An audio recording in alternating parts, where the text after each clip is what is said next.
महाभारत का 18वां दिन समाप्त हो चुका था। दुर्योधन वीर गति को प्राप्त हो गया था। दुर्योधन की पत्नी भानुमति विधवा हो चुकी थी। लेकिन क्या आप जानते हैं कि दुर्योधन की मृत्यु के बाद उसकी पत्नी भानुमति का किसने किया था बलात्कार? आज हम आपको एक ऐसा रहस्य बताएंगे जिसे सुनकर आप दंग रह जाएंगे। हम सब ने महाभारत का युद्ध देखा, सुना और समझा है। हम सब जानते हैं इस युद्ध ने संपूर्ण यादवांत को हिला दिया। इस युद्ध में कौरव वंश का विनाश हुआ और पांडवों ने कठिनाई से विजय प्राप्त की। लेकिन आपने कभी सोचा है कि इस युद्ध के बाद युद्ध में मरे हुए लोगों की विधवाओं का क्या हुआ था? और आज हम बात करने वाले हैं उन्हीं में से एक दुर्योधन की पत्नी भानुमति की। उनके जीवन का वो सच जो इतिहास के पन्नों में दबा दिया गया, जिसने उसे बाकी सभी स्त्रियों से अलग कर दिया। और आखिर क्या कारण था कि एक कहावत बहुत प्रचलित हुई कि कहीं की ईंट कहीं का रोड़ा, भानुमति ने कुनबा जोड़ा। मित्रों, भानुमति कोई साधारण स्त्री नहीं थी। वो कलिंग देश के राजा चित्रांगद की पुत्री थी, जिसे पृथ्वी पर द्रौपदी के बाद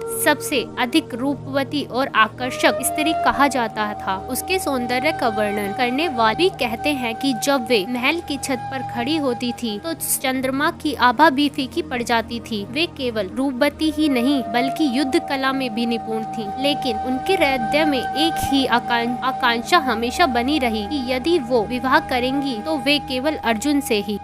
भानुमति सोचती थी कि अर्जुन के पराक्रम और उनके सौंदर्य का संगम एक दिव्य युगल बनाएगा। समय बीता और राजा चित्रांगद ने भानुमति का स्वयंवर रचने की घोषणा की। चारों दिशाओं में संदेश भेजा गया। महलों में दीपों की कतार सजाई गई। सैकड़ों राजकुमार राजा कलिंग के दरबार पहुँचे, जिसमें हस्तिनापुर के राजा धृतराष्ट्र का पुत्र दुर्योधन भी शामिल था। सोने के खम्भे से सजी सभा, रत्नों से चमकता दरबार और बीच में राजकुमारी के हाथों में स्वर्ण माला। भानुमति ने दरबार में प्रवेश किया। सभी की निगाहें उन पर टिकी थी। एक एक राजकुमार को देखती गई, पर उनका मन केवल अर्जुन को ढूंढ रहा था। लेकिन अर्जुन वहां उपस्थित नहीं थे। जब वे दुर्योधन के सामने पहुंची और उन्होंने अपनी दृष्टि फेर ली और आगे बढ़ गई, और उसी क्षण दुर्योधन के अहंकार को चोट पहुंच गई। दुर्योधन ने अपना अपमान सहन नहीं किया। उसने भानुमति का हाथ पकड़ लिया और जबरन माला को अपने गले में डलवा लिया। सभा में शोर मच गया। सभी राजाओं ने तलवार निकाल, लेकिन दुर्योधन के मित्र कर्ण ने अपने पराक्रम से सभी को रोक दिया और दुर्योधन भानुमति को लेकर हस्तिनापुर आ गया। भानुमति ने विरोध किया, रोई, चिल्लाई, परंतु उसकी आवाज महल की दीवारों में कैद हो गई। पितामह भीष्म ने कहा कि क्षत्रिय धर्म में हरण भी विवाह का एक ही रूप, जैसे उन्होंने अपने भाइयों के लिए अंबिका और अंबाला को लाया था।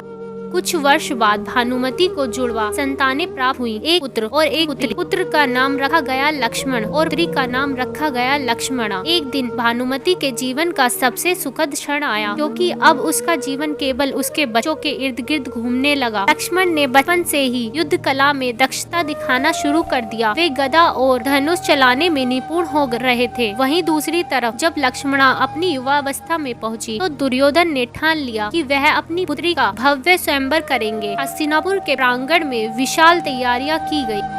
चारों दिशाओं के राजाओं को निमंत्रण भेजा गया। राजमहल को रत्नों और स्वर्णों से सजाया गया, परंतु दुर्योधन की मंशा यह थी कि वह स्वयं अपनी पुत्री का विवाह अपनी पसंद से तय करेगा। सभा में चाहे जितने भी राजा आए, वही स्वयंवर में श्री कृष्ण का पुत्र श्याम भी उपस्थित था। श्याम अपने पिता की ही भांति साहसी और पराक्रमी था। जैसे ही लक्ष्मणा मंच पर आई और माला लेकर राजाओं के बीच घूमी, श्याम ने अवसर देते ही लक्ष्मणा का हरण कर लिया। उन्होंने रथ पर बैठाकर सभा से बाहर निकलने का प्रयास किया। सभी में कोलाहल मच गया। दुर्योधन का चेहरा क्रोध से लाल हो गया। उसके सैनिकों ने श्याम का पीछा किया और अतः श्याम को पकड़कर कारागार में डाल दिया गया। श्याम के कारागार में डाले जाने की खबर जब द्वारिका पहुंची तो बलराम क्रोध से कांप उठे। वे तुरंत हस्तिनापुर पहुंचे और दुर्योधन के सामने आकर खड़े हुए। उनकी आंखों से आग निकल रही थी। उनके शस्त्र हल उठ चुका था। सभा में सभी भयभीत हो गए। दुर्योधन के लिए यह स्थिति प्राण संकट से कम नहीं थी।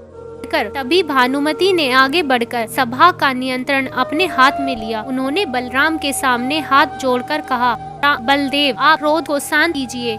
यह घटना हमारे कुल का अपमान नहीं बल्कि ईश्वर की इच्छा से है। जैसे कभी दुर्योधन ने मेरा हरण कर मुझे अपनी पत्नी बनाया था, वैसे ही आज आपके भतीजे श्याम ने मेरी पुत्री का हरण किया है। इसमें कोई अपमान नहीं बल्कि नियति का आदेश है। बलराम के आदेश से लक्ष्मणा और श्याम का विवाह संपन्न हुआ। कुछ समय बाद जब महाभारत का युद्ध आरंभ हुआ, कुरुक्षेत्र की भूमि पर महासंग्राम की तैयारी हो रही थी। कौरव और पांडव दोनों पक्ष अपने अपने सेनाओं के साथ मैदान में डटे थे। भानुमति का पुत्र लक्ष्मण भी इस युद्ध में सम्मिलित हुआ। उसकी आयु अभी अधिक नहीं थी, लेकिन वह शौर्य और पराक्रम में किसी से कम नहीं था। युद्ध के छठे दिन उसकी भिड़ंत अभिमन्यु से हुई। अर्जुन पुत्र अभिमन्यु उस समय अपने पराक्रम से सबको चकित कर रहा था। अभिमन्यु ने अपने बाण से लक्ष्मण का सर भेद दिया और भानुमति का पुत्र रणभूमि में ढेर हो गया। कुछ समय बाद युद्ध के 18वें दिन जब भीम ने गदा युद्ध में दुर्योधन को भी मौत के घाट उतार दिया, अब भानुमति का जीवन एक शून्य बन चुका था। पति नहीं रहा, पुत्र भी नहीं रहा। वे हर पल सोचती, आखिर इस सब का दोषी कौन है, अहंकार, क्रोध या फिर नियति। युद्ध समाप्त होने के बाद जब धीरे धीरे सब सामान्य होने लगा, तब भानुमति ने ऐसा निर्णय लिया जिसकी कल्पना किसी ने भी नहीं की। उन्होंने पांडवों के समक्ष एक प्रस्ताव रखा कि वे अर्जुन से विवाह करना चाहती हैं। सभी में मौन छा गया, क्योंकि यह प्रस्ताव केवल विवाह नहीं था, यह कौरवों और पांडवों के वंश को एक सूत्र में बांधने की घोषणा थी।